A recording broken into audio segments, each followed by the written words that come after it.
Welcome back. I'm Jade Fish. And whether you're here live or just drifting in later to the VOD, I'm really glad you're here. This is a quiet space for reading, soft focus, and just existing for a bit. It feels nice to be back. Last week I didn't stream. As I said before, I had a dentist appointment and I also got my hair cut, which I did end up donating. It was a struggle to find a place that would take dyed hair because, well, typically hair donations don't really take dyed hair, but I managed. So that was a whole thing.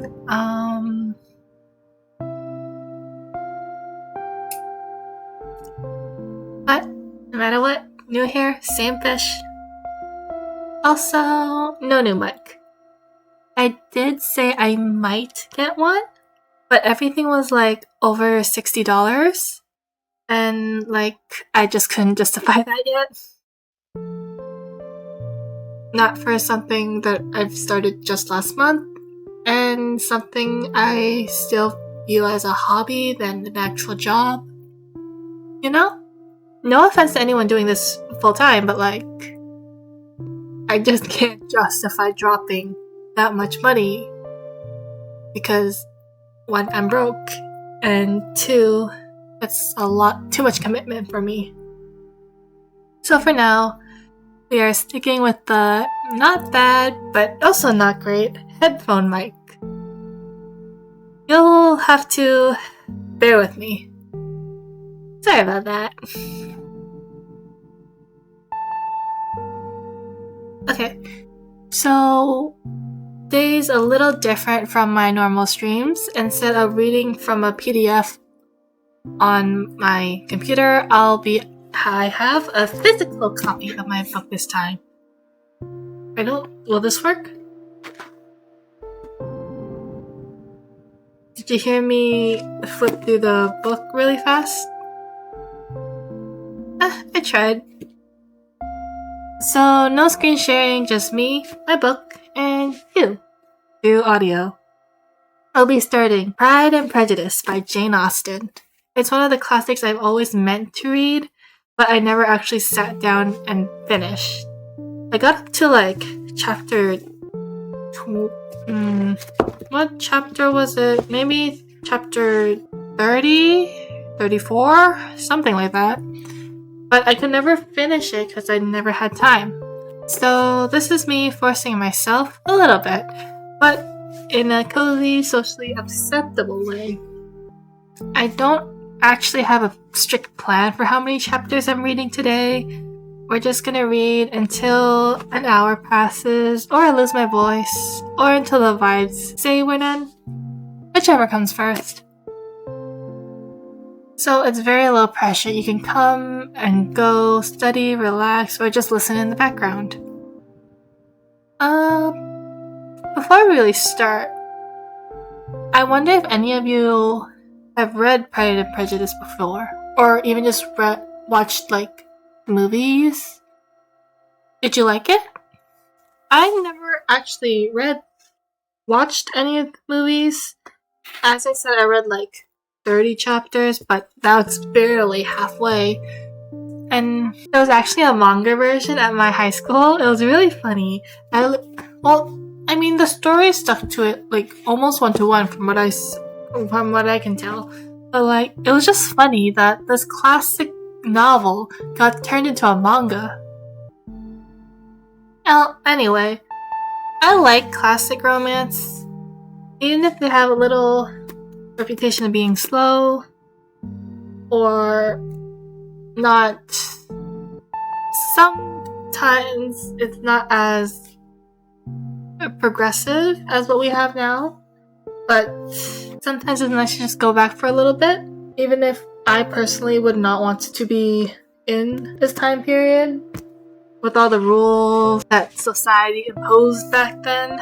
That's way too restrictive for me. But it's always nice to see and imagine the romance in a very lighthearted way. So once I start reading, I'll mostly be focusing on the book. I might pause occasionally either to react to something, or if something feels a little more dramatic, or I want to give my own commentary. But overall, this is meant to be a calm stream, so feel free to just exist here for a bit, I guess. Alright, if everyone's settled in, the waves crashing above us softly, I guess we can begin. This is Pride and Prejudice by Jane Austen.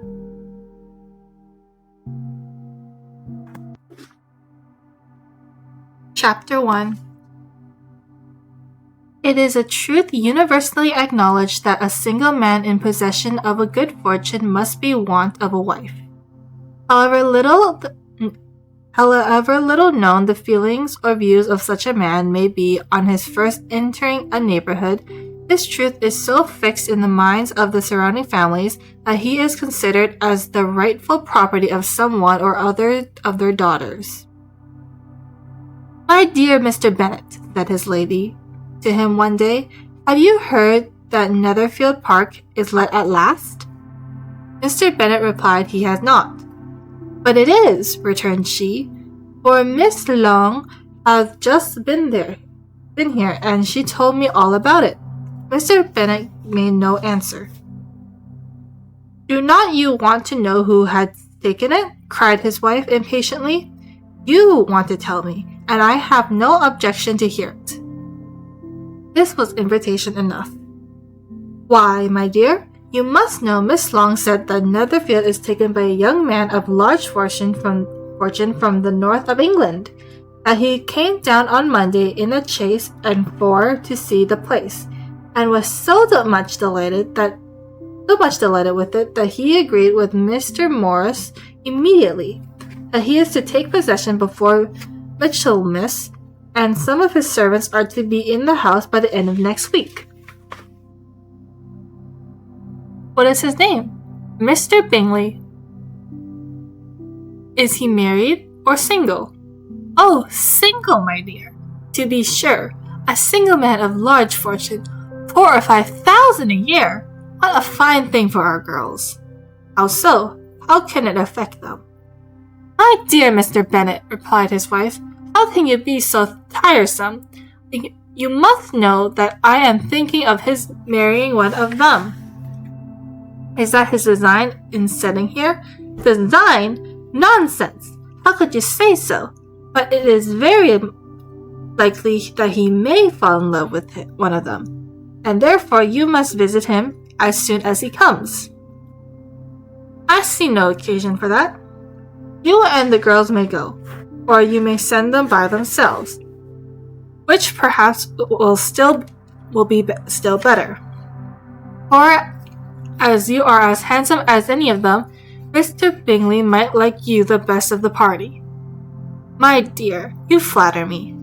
I certainly have had my share of beauty, but I do not pretend to be anything extraordinary now.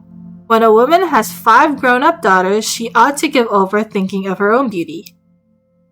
In such cases, a woman has not often much beauty to think of. But, my dear, you must go and see Mr. Bingley when he comes into the neighborhood. It is more than I engage for, I assure you." "But consider your daughters. Only think what an establishment it would be for one of them. Sir William and Lady Lucas are determined to go, merely on that account, for in general you know they visit no newcomers." "Indeed you must go, for it will be impossible for us to visit him if you do not. You are over scrupulous, surely. I dare say Mr. Bingley would be very glad to see you, and I will send a few lines by you to assure him of my hearty consent to his marrying whichever he chooses of the girls, though I must throw in a good word for my little Lizzie." "I dare say you do no such thing. Lizzie is no bit better than the others, and I am sure she is not half so handsome as Jane, nor half so good-humored as Lydia. But you are always giving her the preference." "They have none of them much to recommend them," replied he. They are all silly and ignorant like other girls, but Lizzie has something more of a quickness than her sisters. Mr. Bennet, how could you abuse your own children in such a way? You take delight in vexing me. You have no compassion on my poor nerves. You mistake me, my dear. I have high respect for your nerves. They are my old friends. I have heard you mention them with consideration for these 20 years at least. Ah, you do not know what I suffer. But I hope you will get over it and live to see many young men of 4,000 a year come into the neighborhood. It will be no use to us if 20 such should come, since you will not visit them. Depend upon it, my dear. Then when they are 20, I will visit them all. Mr. Bennet was so odd, a mixture of quick parts, sarcastic humor, reserve, and caprice, that the experience of 23 years had been insufficient to make his wife understand his character. Her mind was less difficult to develop. She was a woman of mean understanding, little information, and uncertain temper. When she was discontented, she fancied herself nervous. The business of her life was to get her daughters married. Its solace was visiting and news. Let me drink some water. And that was chapter 1. I think Mr. Bingley's a little funny. He likes to rile his wife up and watch her go crazy.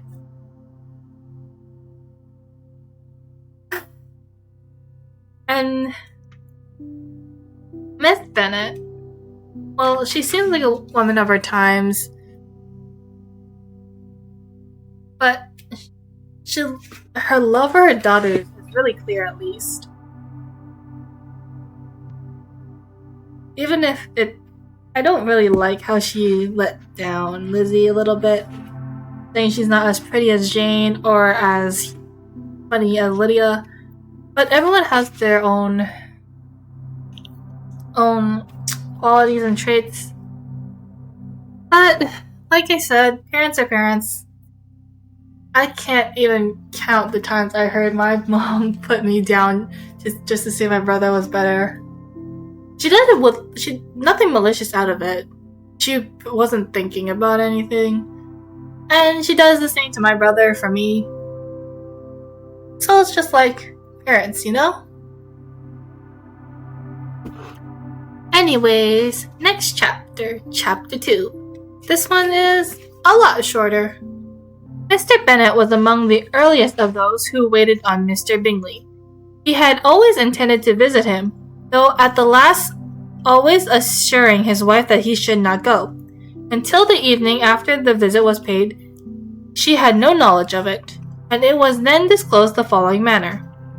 Observing his second daughter employed in trimming a hat, he suddenly addressed her with, "I hope Mr. Bingley will like it, Lizzie."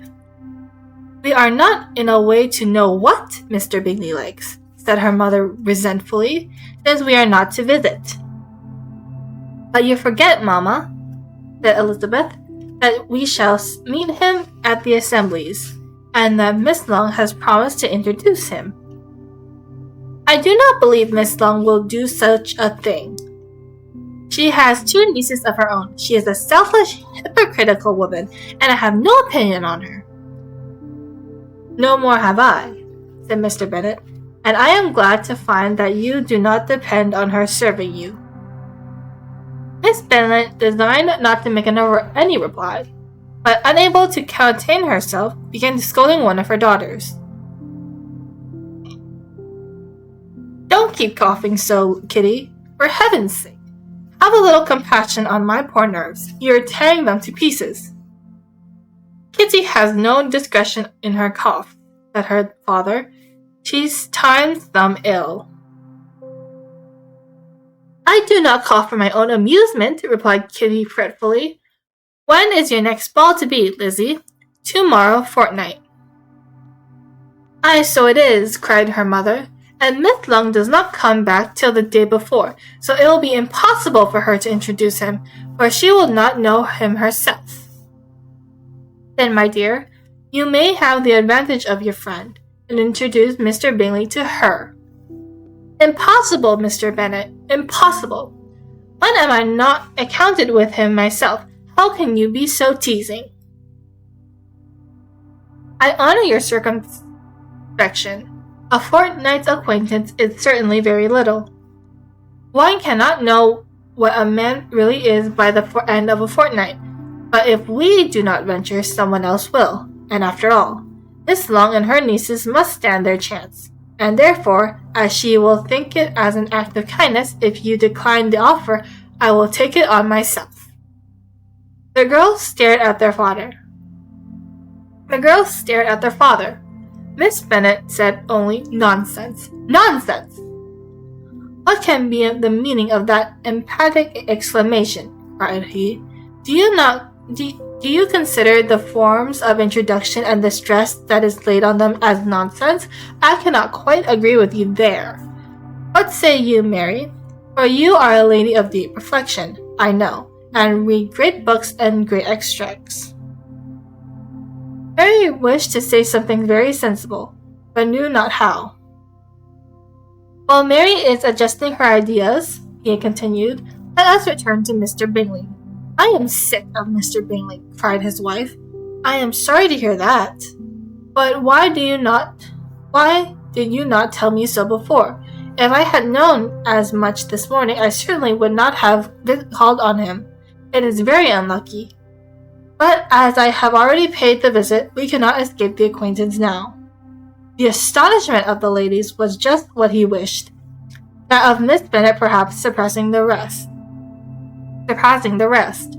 Though when the first tumult of joy was over, she began to declare that it was what she had expected all the while.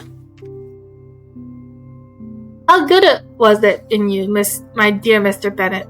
But I knew I should persuade you at last. I was sure you loved our girls too well to neglect such an acquaintance. Well, how pleased I am! And it is such a good joke, too, that you should have gone this morning, and never say a word about it till now. Now, Kitty, you may cough as much as you choose, said Mr. Bennet, and as he spoke he left the room, fatigued with the rapture of his wife. What an excellent father you have, girls, said she, when the door was shut. I do not know how you will ever make him amends for his kindness, or me either, for that matter. At our time of life, it is not so pleasant, I can tell you, to be making a new acquaintance every day. But for your sakes, we would do anything. Lydia, my love, you are the youngest. I dare say Mr. Bingley will dance with you at the next ball. Oh, said Lydia stoutly, I am not afraid, for though I am the youngest, I am the tallest. The rest of the evening was spent in conjecturing how soon he would return Mr. Bennet's visit, and determining when they should ask him to dinner. And that's the end of chapter 2. And I need more water. Not gonna lie, I think I do the same as Mr. Bennet. I would just not tell people things, only to tell them later, just to see the reaction. Is that mean? That feels mean. I mean, no one gets hurt in the end, so I don't think it's that bad.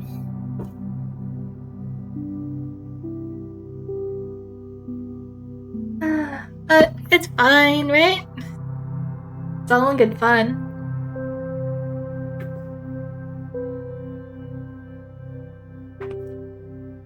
Let's get on to chapter 3.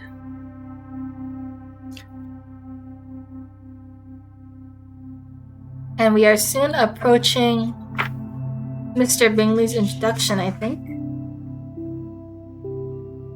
And with Mr. Bingley comes Mr. Darcy. And I think in the next chapter we'll actually get an idea of Elizabeth's personality, hopefully, if I'm remembering right. Anyway, Chapter 3. Not all that Miss Bennet, however, was the assurance of 5 daughters could ask on the subject was sufficient to draw from her husband's any satisfactory description of Mr. Bennet. They attacked him in various ways, with barefaced questions, ingenious suppositions, and distant summarizes, but he eluded the skill of all of them, and they were at last obliged to accept the second-hand intelligence of their neighbour, Lady Lucas. Her report was very highly favourable. Sir William had been delighted with him.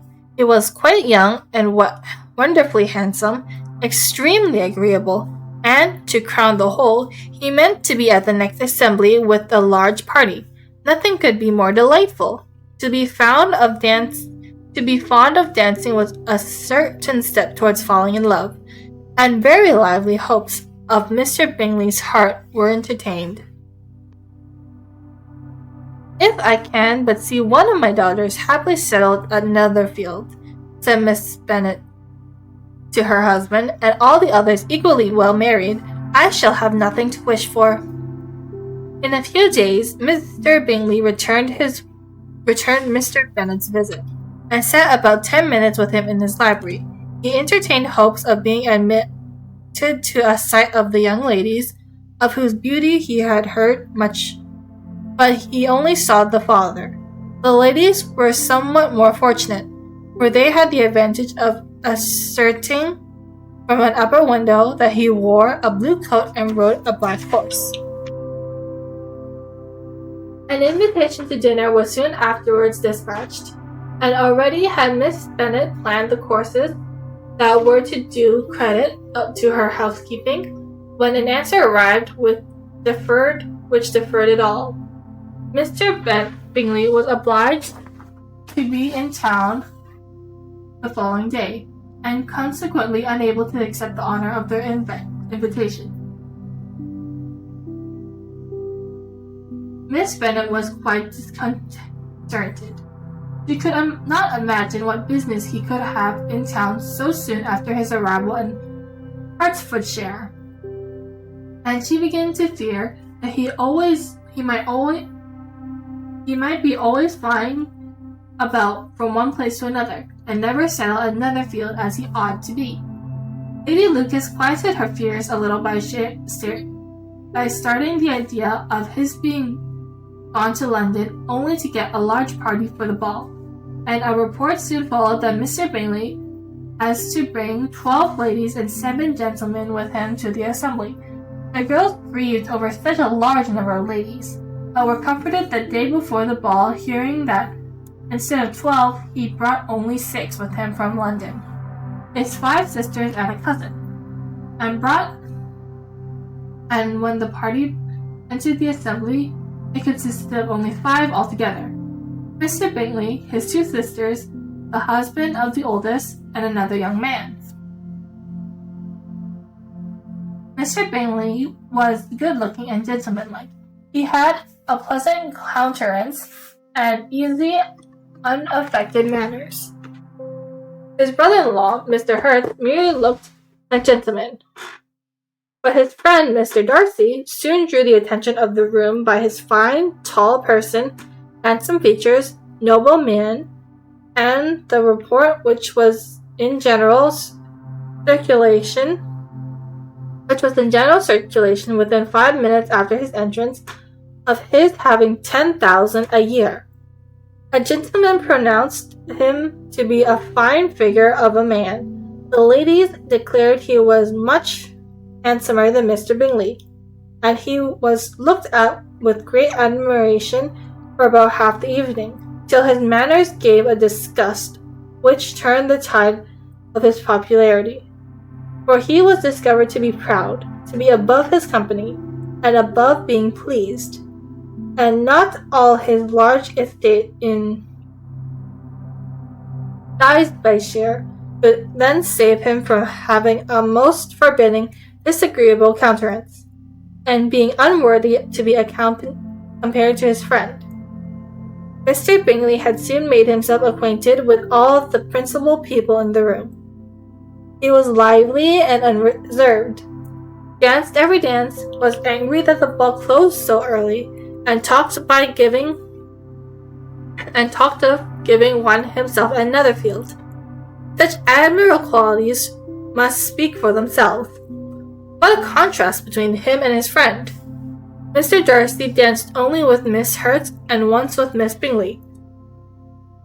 Declined being introduced to any other lady, and spent the rest of the evening in walking about the room, speaking occasionally to one of his own party. His character was decided. It was the proudest, most disagreeable man in the world, and everybody hoped that he would never come again. Amongst the most violent against him was Miss Bennet, whose dislike of his general behavior was sharpened into particular resentment by his having slighted one of her daughters. Elizabeth Bennet had been obliged, by the scarcity of gentlemen, to sit down for 2 dances, and during part of that time Mr. Darcy had been standing near for her to overhear a conversation between him and Mr. Bingley, who came from the dance, for a few minutes to press his friend to join. "Come, Darcy," he said, "I must have you dance. I hate to see you standing about by yourself in this stupid manner. You had much better dance." "I certainly shall not. You know how I detest it, unless I am particularly acquainted with my partner. At such an assembly as this, it would be insupportable. Your sisters are engaged, and there is not another woman in this room whom it would not be a punishment to me to stand up with." "I would not be so fastidious as you are," cried Bingley. "For a kingdom, upon my honor, I never met with so many pleasant girls in my life. I have this evening, and there are several of them you see uncommonly pretty. You are dancing with the only handsome girl in the room," said Mr. Darcy, looking at the eldest, Miss Bennet. "Oh, she is the most beautiful creature I ever beheld.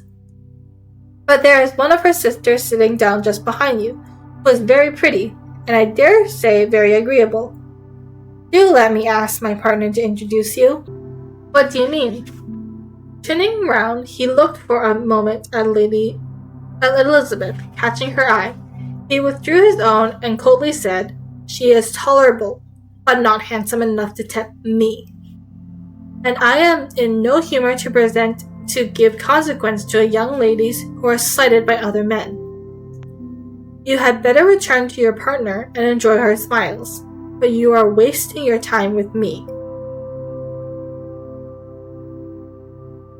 Oh, snap.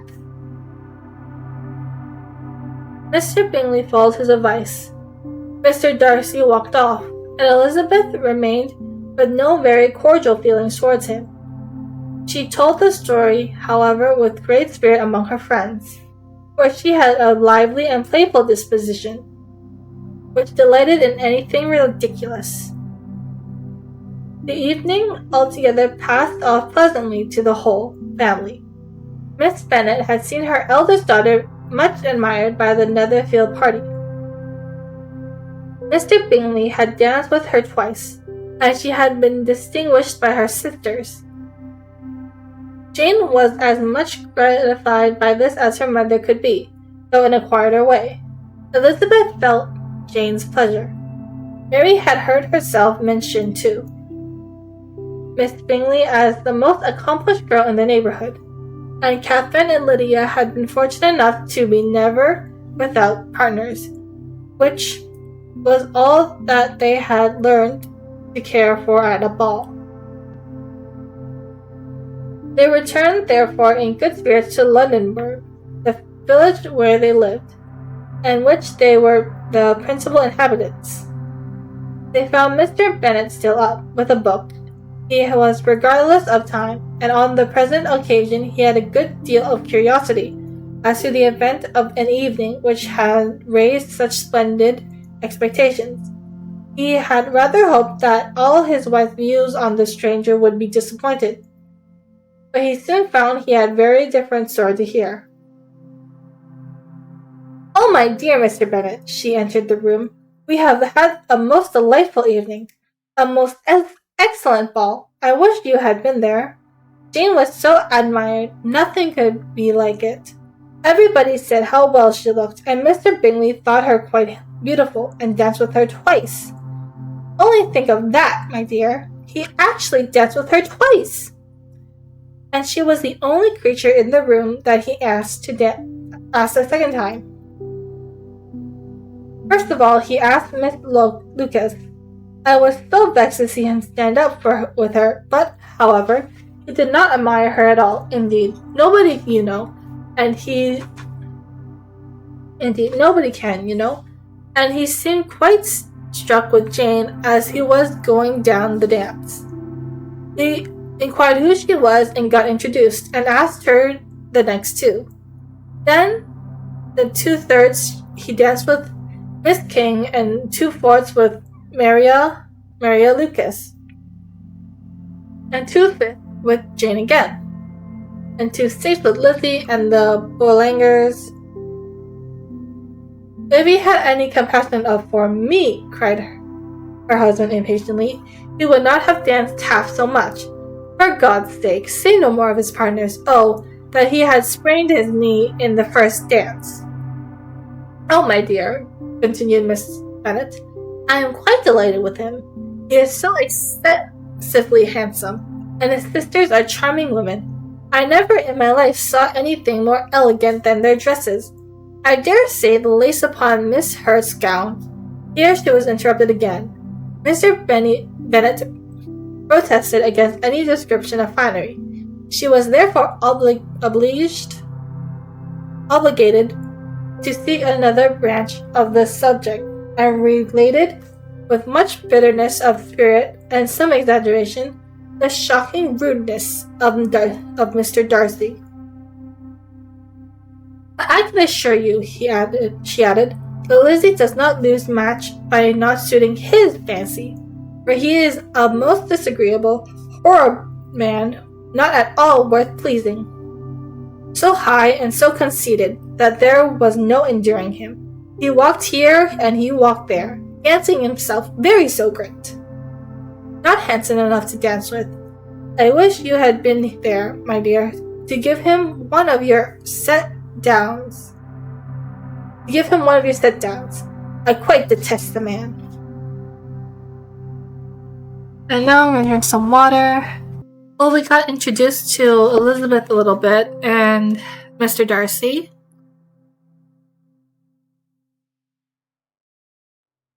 You can tell that Elizabeth really is pretty playful, actually, when she's with people she knows. And she does, while Mr. Darcy has, I wouldn't say set himself to failure, but he's not making himself any friends by being so standoffish.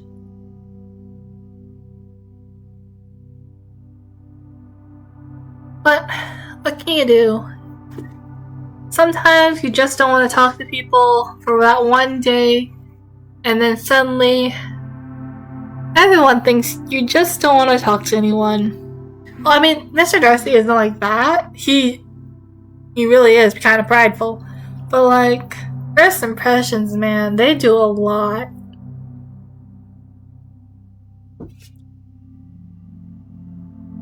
I think I am gonna read up to I'm gonna finish chapter 4 and 5, and then we'll call it a day. Yeah, I think so. My voice is getting tired.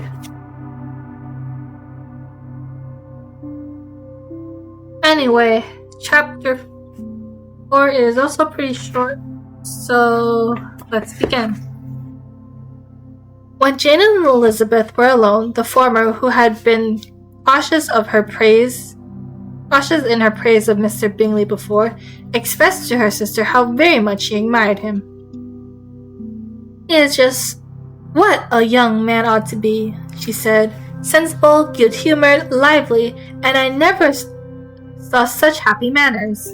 So much ease, with such perfect breeding."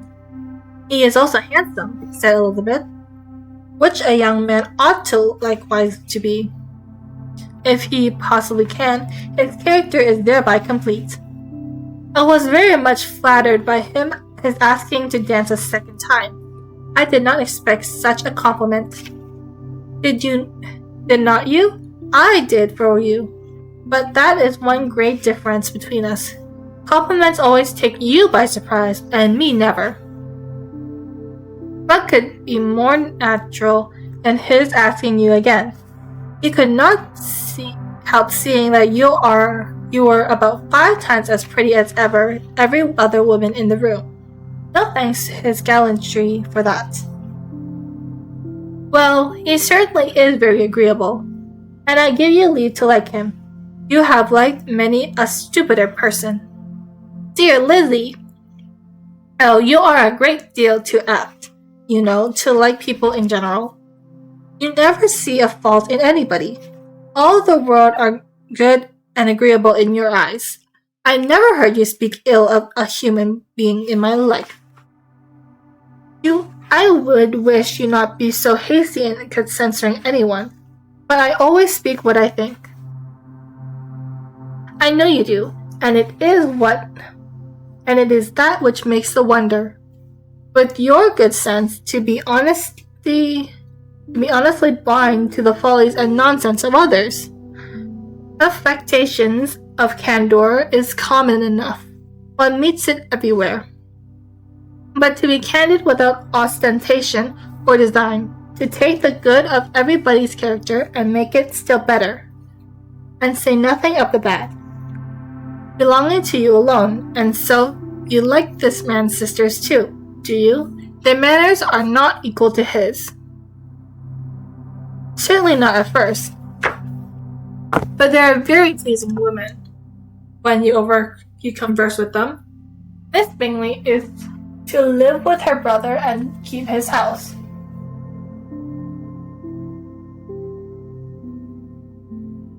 And I am much mistaken if we shall not find a very charming neighbor in her. Elizabeth listened in silence, but was not convinced. Their behavior at the assembly had not been calculated to please in general. And with more quickness of observation and less pliancy of temper than her sister, and with a judgment too, unassailed by any attention to herself, she was very little disposed to approve them. They were in fact very fine ladies, but not deficient in good humor when they were pleased, nor the power of being agreeable where they choose to, but proud and conceited. They were rather handsome, and been educated in one of the first private seminars in town, had a fortune of £20,000, were in the habit of spending more than they ought, and of associating with people of rank, and were therefore in every respect entitled to think well of themselves and meanly of others. They were a respectable family in the north of England, a circumstance more deeply impressed on their memory than their brother's fortune, and their own had been acquired by trade. Mr. Bingley inherited property to the amount of nearly £100,000 from his father, who had intended to purchase an estate, but did not live to do it. Mr. Bingley intended it likewise, and sometime made choice of his country, but he was now provided with a good house and the library of a manor. It was doubtful to many of those who best knew the easiness of his temper, whether he might not spend the remainders of his days at Netherfield and leave the next generation to purchase. His sisters were very anxious for him having an estate of his own. But though he was now established only as a tenant, Miss Bingley was by no means unwilling to preside at his table. Nor was Miss Hertz, who had married a man of more fashion than fortune, less disposed to consider his house as her home when it suited her.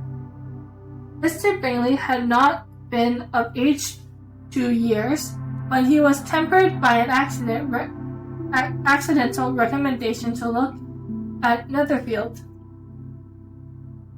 House. He did look at it and into it for half an hour, was pleased with the situation and the principal rooms, satisfied with what the owner said in its praise, and took it immediately. Between him and Darcy there was a very steady friendship, in spite of a great opposition of character. Bingley has endeared to Darcy by the earnestness, openness, lucidity of his temper, though no disposition could offer a greater countenance to his own, though with his own he never appeared dissatisfied. On the strength of Darcy's regard, Bingley had the firmest reliance, in his judgment the highest opinion. In understanding, Darcy was the superior. Bingley was by no means efficient, but Darcy was clever. He was at the same time haughty, reserved, and facetious, and his manners, though well-bred, were not inviting. In that respect, his friend had greatly the advantage. Bingley was sure of being liked wherever he appeared. Darcy was continually given offence. The manner in which they spoke of the Marytown assembly was sufficiently characteristic. Bingley had never met with pleasanter people or prettier girls in his life. Everybody had been most kind and attentive to him. There had been no formalities, no stiffness. He had soon felt acquainted with all the room, and as to Miss Bennet, he could not conceive an angel more beautiful. Darcy, on the contrary, had seen a collection of people in whom there was little beauty and no fashion, for none of whom he felt the smallest interest, and from none which either attention or pleasure. Miss Bennet he acknowledged to be pretty, but she smiled too much. Mr. Hurst and her sister were allowed to be so, but still they admired her and liked her, and pronounced her to be a sweet girl, and one whom they should not object to know more of. Miss Bennet was therefore established as a sweet girl, and their brother felt authorized by such commendation to think of her as he chaste. I ate water. I really don't know how streamers do this. How can they talk for like 5 hours on end without rest? I mean, they're probably not speaking, they're not reading aloud for an hour. But damn. I don't know how to do this. I probably said this a bunch before, but I don't speak a lot in my everyday life. I'm always just at home silently studying because of uni, which, oh my god, I think I'm failing this semester. But obviously, I'll survive. I'll be fine, probably, hopefully. Please don't let me fail. So, whenever I go out with friends and we talk a lot, by the time I get home, my voice is all gone. And I'm just there why? I used to be able to talk for hours on end. Why is my voice giving out on me now? Anyway, I think I'll just read this last chapter and I'll be done for the day. This is another short chapter. So, yes. Let's finish. Chapter 5. Within a short walk of Lundberg lived a family with whom the Bennet were particularly intimate.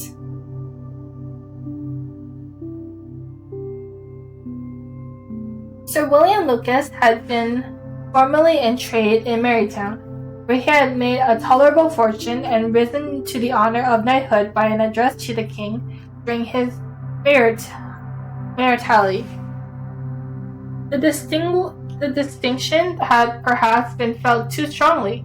It had given him a disgust to his business and to his residence in a small market town, and quitting them both, he had removed with his family to a house but a mile from Marytown, denominated from the area Lucas Lodge, where he could think with pleasure of his own importance and, unshackled by business, occupy himself solely in being civil to all the world. For though elated by his rank, it did not render him supercilious. On the contrary, he was all attention to everybody. By nature inoffensive and friendly, obliging, his presentation at Sir James had made him courteous. Lady Lucas was a very good kind of woman, not too clever to be a valuable neighbor to Miss Bennet. They had several children. The eldest of them, a sensible, intelligent young woman, about 27, was Elizabeth's intimate friend. That the Miss Lucas and the Miss Bennet should meet to talk over a ball was absolutely necessary, and the morning after the assembly brought the former to Longbourn to hear and communicate. "You began the ball well, Charlotte," said Miss Bennet, with civil self-command to Miss Lucas. "You were Mr. Bingley's first choice." "Yes, but he seemed to like his second better." "Oh, you mean Jane, I suppose, because he danced with her twice." "To be sure, that did seem as if he admired her. Indeed, I rather believe he did. I heard something about it, but I hardly know what. Something about Mr. Robinson?" "Perhaps you mean what I overheard between him and Mr. Robinson. Did I not mention it to you? Mr. Robinson asking him how he liked our Marytown assemblies, and whether he did not think there were too great many pretty women in the room, and which he thought was the prettiest, and his answering immediately to the last question, 'Oh, the eldest Miss Bennet, beyond a doubt. There cannot be two opinions on that point.'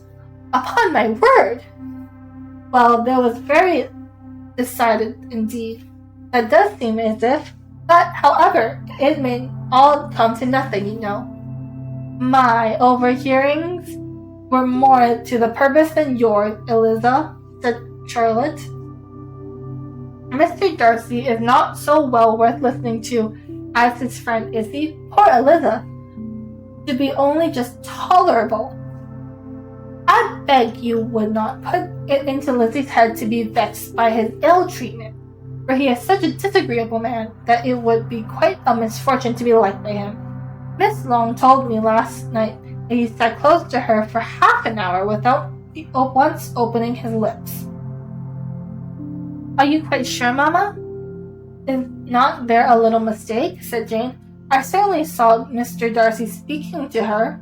Aye, because she asked him how he liked Netherfield, and he could not help answering her. But she said he's been very angry at being spoken to."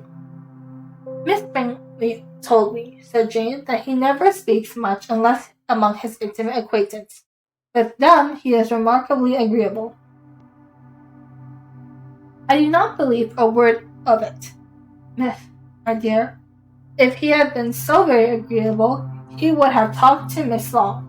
But I can guess how it was. Everybody says that he ate it up with pride, and I dare say he had heard somehow that Miss Long does not keep a carriage, and had come to the ball in a hack chaise. I do not mind his not talking to Lady Long," said Miss Lucas. "I wish he had danced with Eliza." "Another time, Lizzie," said her mother. "I would not dance with him if I were you." "I believe, Mamma, I may safely promise you never to dance with him." "His pride," said Miss Lucas, "does not offend me so much as the pride often does, because there is an excuse for it. One cannot wonder that so very fine a man, with family, fortune, and everything in his favor, would think highly of himself. If I may so express it, he has a right to be proud. That is very true, replied Elizabeth, and I could easily forgive his pride if he had not mortified mine. Pride, observed Mary, who piqued herself upon the solidity of her reflections, is a very common failing, I believe. By all that I have ever read, I am convinced that it is very common indeed, that human nature is particularly prone to it, and that there are very few of us who do not cherish a feeling of self-complacency on the score of some quality or other, real or imaginary. Vanity and pride are different things, though the words are often used synonymously. A person may be proud without being vain. Pride reflects more of our opinion of ourselves, vanity to what we would have others think of us. If I were as rich as Mr. Darcy, cried young Lucas, who came with his sisters, I would not care how proud I am. I would keep a pack of foxhounds and drink a bottle of wine every day. And you would drink a great deal more than you ought, said Miss Bennet. And if I were to see you at it, I would take away your bottle directly. The boy protested that she should not. She continued to declare that she would, and the argument ended only with the visit.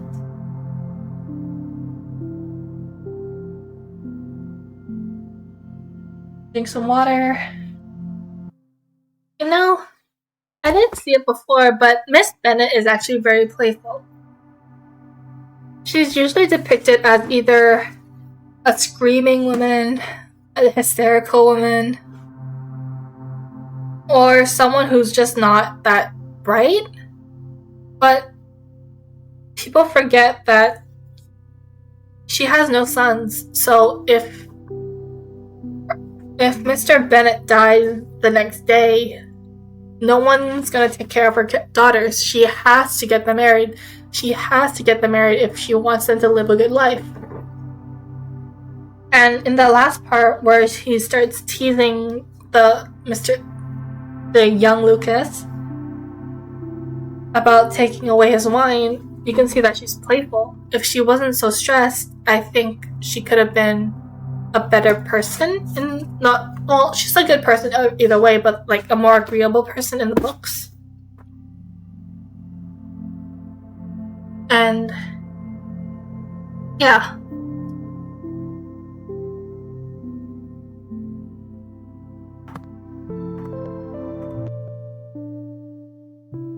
So that was the first 6 chapters of Pride and Prejudice. I enjoyed it. Did you? I think I'm gonna keep reading this book in the foreseeable future. Maybe we'll finish it in the next 3 months. Are people gonna be okay with this going on for that long? Well, probably. It's not like it. I'm probably gonna have some actual study with me streams starting this summer because I'm studying for the MCAT. I want to be a doctor. Well, a family doctor specifically. I don't think I can ever do any surgeries. I don't want to cut into anyone.